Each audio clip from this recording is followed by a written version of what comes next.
Hello. Hey there, everyone. I'm a minute late. Sorry about that. We're having a bunko party at our house tonight. It's very exciting. We're running around cleaning things, but I'm taking a break to spend some time with all of you reading book 3 of the Crescent Stone. Um, my publisher reached out to me this week and said that Christy called me from my publisher, and she said that we should give away some copies of the book. So, hey, Chuck. So she said that anyone who comments on this live broadcast today will be entered to win a free signed copy, courtesy of Tyndale. And and that'll be good until we'll say midnight tonight, Pacific. Actually, let's go midnight tonight Hawaiian time. Aloha, all my Hawaiians out there. Well, it's not fair that you would be left out like that. You wouldn't get as much time.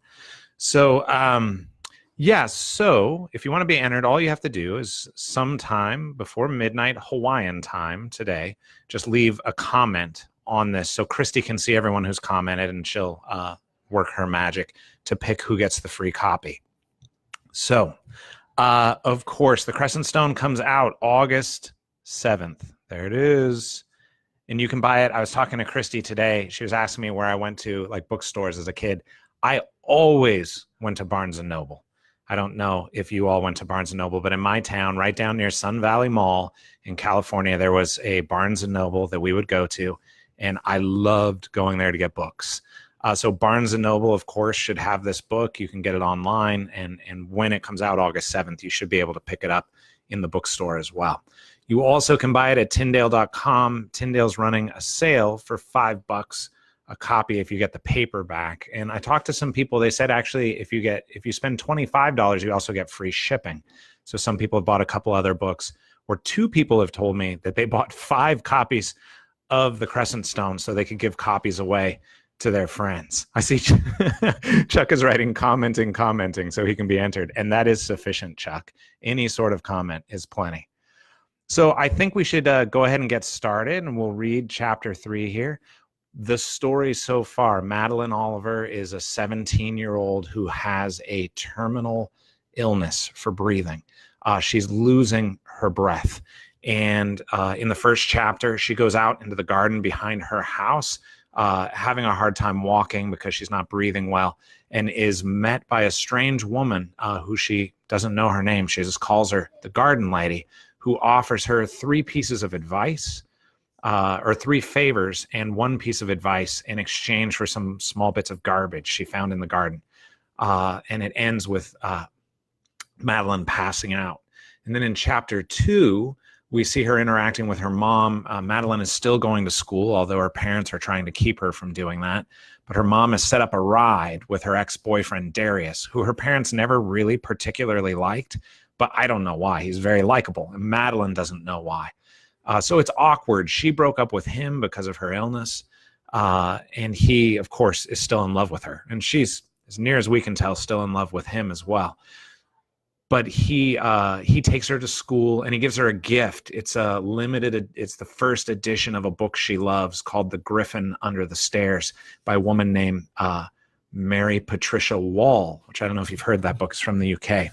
So, and then in chapter 3, we're going to pick up actually our first chapter with our second main character, which is a guy named Jason Wu. And there's my daughter, Micah Michelatis. She looks happy. Tiny rhino. Tiny rhino. Okay, here we go. Chapter 3. Chapter is called Partners. And the epigraph, each chapter begins with an epigraph from some of the poetry and stories of the Sunlit Lands. It says, "Humans, ye shall live upon another earth, a people of science and dust." That's from The Ordering of the World, an L&L story. Okay, here we go. Chapter 3. After what had happened to his sister, Jason Wu had made a decision. He would never keep quiet about what he saw again, and he would never lie. No matter the cost, he would speak up and speak truth. Sure, he'd gotten detention over the whole Principal Krugel fiasco, but his toupee was on backward. Maybe Jason shouldn't have mentioned it in front of the football team. He almost certainly should not have repeated it over the school intercom. He could still hear the principal's shrill voice shouting, "Jason, woo!" from his office. That could have been the end of it, but when Jason refused to apologize or retract his statement, the principal had taken to the intercom to explain he did not wear a toupee. That didn't excuse what Jason had done next. He saw that now. But seeing Principal Krugel in front of the whole school at the football rally the next day, his ridiculous fake hair sitting on top of his head like a shag carpet, had driven Jason right to the edge of madness. Then Darius Walker had shouted to Jason, "Krugel's hair looks real to me. What are you going to do?" Jason had said, pull his toupee off, meaning it as a joke, but then he thought, I promise never to tell a lie. Taking off the man's toupee wouldn't be good, but if he didn't, he was a liar. Again, it was a moral conundrum. Anyway, it had earned Jason detention and earned Principal Krugel the nickname Principal Crewball. Principal Cueball. Oh, that's hard to say. Jason had received a second detention when the principal called his parents, put them on speakerphone, and made Jason explain what he had done. When the principal said there had been a mini riot at the assembly, Jason's mom asked if it was true. Of course, Dad didn't say anything. He hadn't spoken to Jason since things had happened with Jenny, his sister. Before he could stop himself, Jason said, "Yes, everyone was wigging out." Even that didn't get Dad to speak up. It had, on the other hand, turned Principal Krugel's face a shade of red Jason had never seen before, so it wasn't a complete loss. So he wasn't trying to be insensitive when his chemistry partner, Madeline Oliver, came into class looking like someone had given her a swirly. "You look terrible," he said. "Your mascara is running everywhere. Your eyes are all red." All true. Madeline choked out a sarcastic thanks, then started coughing. She coughed a lot. He knew she was sick. She didn't talk about it ever. Everyone at school acted like it was a big secret, but he noticed that meant they couldn't take care of her either. Couldn't ask how she was doing, couldn't make sure she was taking care of herself. That's why he'd asked to be her chem partner. She didn't know that. She had been at the doctor the day they picked partners. Besides, she was better at chemistry than he was, so they were watching out for each other in a way. That's what partners do. "You sound terrible, too. Should you even be in class?" Jason spun a pencil in one hand, twirling it like a baton. "I can't skip school all the time." She slammed her bag down and slid onto a stool, leaning against the counter. "You already skip half the time," Jason said. "You're the worst lab partner I've had. Besides, it's a sub today. We're probably doing some worksheet." "You just described half of high school," Madeline said. "Who are you to say I look terrible anyway? Your clothes look like they're on day 3 of being picked up from your floor." "Day 4, Jason said. He hadn't combed his hair either, and he knew it went 5 directions at once. Only one of his shoes was tied. The other one he had over-knotted yesterday, and he couldn't get it undone. He had actually worn his left shoe to bed last night. He watched Madeline coughing and digging through her backpack for her textbook. She really shouldn't be here. She didn't even notice the substitute call her name. "Here," he said. The substitute looked at Jason over the top of his glasses. "Your name is Madeline Oliver?" "Nah, it's my partner, but she's busy coughing up a lung. She needs to go to the office." The sub regarded Madeline skeptically. He had a big nose and a wreath of brown hair that stuck up on the sides. He looked like an angry koala bear. "It's not my first time as a substitute," he said. "I'm fine," Madeline said, still coughing. "Try not to distract the class," he said, and continued calling roll. Jason spun on his stool. He knew what was coming. He leaned over and whispered to Madeline, "He's going to read my Chinese name. I can feel it. And he's going to say it wrong. Ugh, I hate this guy already. Maybe you should take your inhaler." "Already took it," she said, gasping for air between words. He opened her purse. She tried to stop him, and yes, he knew you shouldn't dig in a girl's purse, and pulled out her inhaler. He shook it 3 times and handed it to her. She took a deep puff, her eyes shut. She leaned on the counter, panting. "Songwoo," the substitute said. "Jason," he said. "It's Jason. Says Songwoo here." Jason sighed. Should he correct the guy? He got so tired of correcting people when they said his name wrong. With Jason in parentheses, right? And it's pronounced woo, and the O in song is long, song, like in hope, woo song. That's how you say it. Family name first. It's not that hard, seriously. The substitute wrote something on his paper. Ah, Jason. Yes, the principal mentioned you. The principal mentioned him? It made him sound like some sort of troublemaker. One little incident with a man's fake hair and you're branded for life. Was it in his personal record? Would it follow him to college? Make sure this boy never gets near a toupee. He will take it and run around the gym waving it like a hairy flag. Oh yeah, he had done that too. He hadn't run it up the flagpole, though. That had been someone else. Is my name so hard? Jason said to Madeline. Wu Song is famous, too. Killed a man-eating tiger with his bare hands. Doesn't seem like it's asking too much to get my name right, especially when I'm named after a famous guy. Your life is hard, Madeline gasped. She had her phone out and was texting someone. It's like mispronouncing Robin Hood. Jason? Her body listed to one side like a sinking ship. She grasped at the counter, trying to keep herself upright.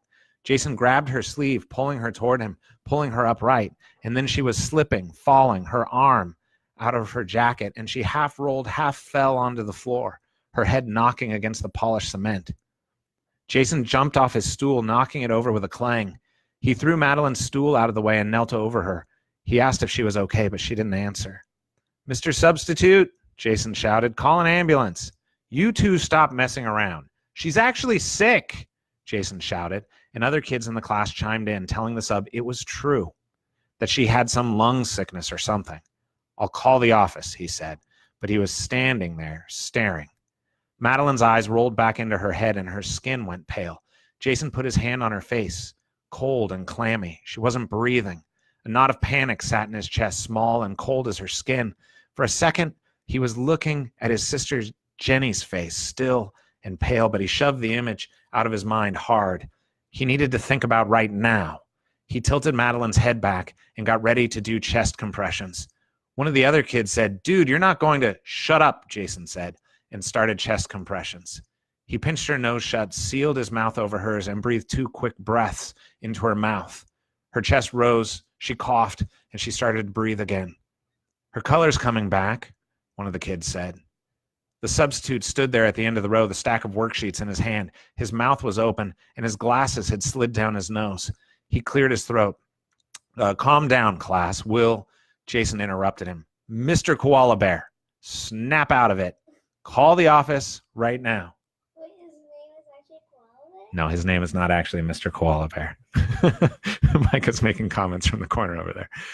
Let's see. Mr. Koala Bear, call the office right now. This was taking too long. The sub was in shock or something. Jason pointed at a kid in the row in front of him. You, kid with the braces, call 911. Tell them we're headed to the hospital. He leaned over Madeline. It's going to be okay. Keep breathing. He slipped one hand under her neck, grabbed the belt loop on her jeans with the other, and lifted. The classroom door slammed open, and Darius stood on the other side, panting. What happened? She just texted me. Help me get her to the car, Jason said. The security guard in the parking lot said something to them, but Jason rushed past.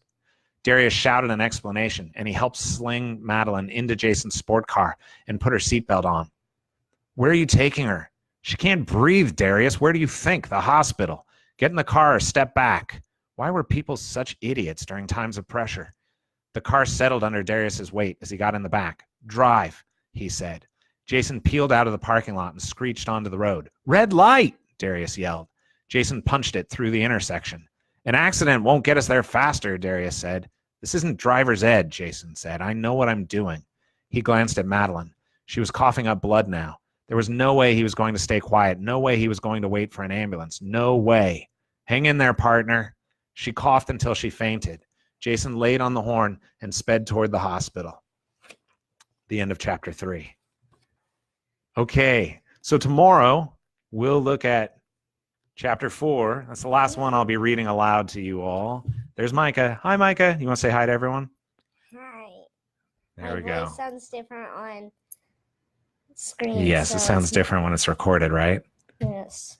So, So, hearing my real voice. Just a reminder, if you comment on this post before midnight Hawaiian time, because we love Hawaii, then you will be entered into a drawing sponsored by Tyndale, the publisher of the book, to get you a signed copy of the Crescent Stone. Also, as always, you can buy this book, The Crescent Stone, at your favorite bookstores, Barnes & Noble, or Tyndale.com. At Tyndale.com, the paperback is currently on sale for $5. I think that will probably be true all the way until the day it releases, which is August 7th. And of course, the sunlitlands.com or facebook.com/thesunlitlands will have information there and updated as well. And if you do pre-order, by the way, make sure if you go to the sunlitlands.com, you can get a preview of the map. They'll send you a full color copy of the map in the mail, and also 2 podcasts. There's going to be 7 or 8 podcasts total, but 2 will be available to you. The first episode's not due to come out till the book does on August 7th, but you can have a sneak preview for pre-ordering the book. And that's about it for today. I got to go get ready for Bunko tonight. Karen says hi to you. Look. Karen's saying hi to you. Who's Karen? She's one of my friends on Facebook. She says hi to you. Hi. We'll be back tomorrow, same time. This is also available. It should be on my wall shortly. So you can come find it on my wall. And still, leave a comment anytime before midnight Hawaiian time tonight, and you'll be entered for a free copy. Yes, Micah? Last words? More people join. Hey, Mac. Hi, Shan. All right, Micah, you say goodbye? Bye. Bye, everybody. See you tomorrow.